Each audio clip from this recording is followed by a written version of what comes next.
We want to deal with what I call the city within. I have said that though a Christian belongs to the Lord, there may be areas within him where the Lord is not in control. And the Bible compares the inner nature of man to a city.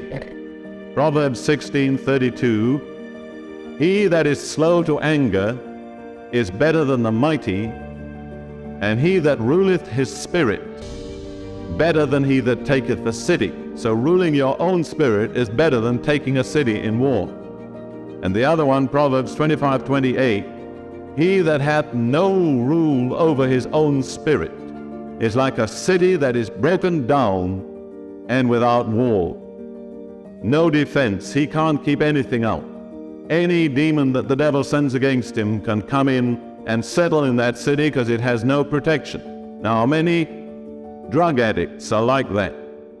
Persistent dope addiction makes a person inwardly like a city broken down and without walls. Everything will come in, one after another, and you'll find most persistent drug addicts not merely need deliverance from the drug, say heroin. They need deliverance from deception, hatred, resentment, rebellion, sex perversion, and all sorts of other things, because they've lost the ability to keep anything out of that inner city within them. Now, there are other people besides drug addicts that have become like a city that is broken down and without walls. But my purpose in speaking is to bring out this illustration of the city that's within each one of us. And the city I always use to illustrate this is one which I lived, Chicago. Now, the mayor of Chicago is Richard J. Daley, and many people feel he's doing a good job as mayor. But though Richard J. Daley is duly elected mayor, everybody who knows Chicago knows there are quite a lot of areas in Chicago where Richard J. Daley is not in control. There are some areas in Chicago where even the police have to go two at a time in daylight. There are other areas of Chicago, and they include certain areas of the political life of the city which are run by the mafia, although Daley is the duly elected mayor. Now, this is like a Christian. You've elected Jesus Christ, he's mayor, he's in the mayor's chamber, but you've still got the mafia running around somewhere inside. And as a matter of fact, the mafia actually is a very vivid picture of demon activity, because demons regularly operate in gangs. They do not operate singly. So much so that I've learned, if I meet one member of a gang, to look for the other, almost instantly. For instance, let's take a few.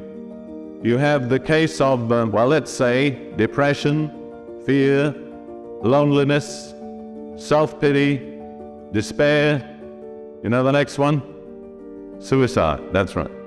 And when you find that group, it's only a question of time if suicide hasn't come in. It may be that he hasn't had time. Each one opens the way for the next. Or you can take anger, violence, and the next one, murder. Now, bear this in mind. Demons do not come in necessarily because you've committed the thing. They come in to make you commit the thing. For instance, the demon of suicide obviously doesn't come in because you've committed suicide, but it comes in to make you commit suicide. The demon of murder does not come in because you've committed murder. It comes in to make you commit murder. Lots of people have said to me in horror when I've called the demon of murder out of them, "Brother Prince, I've never committed murder." I say, no. But that demon came in with the intention of making you commit murder somewhere further along the line. And as long as you had it in, you were always in a dangerous position.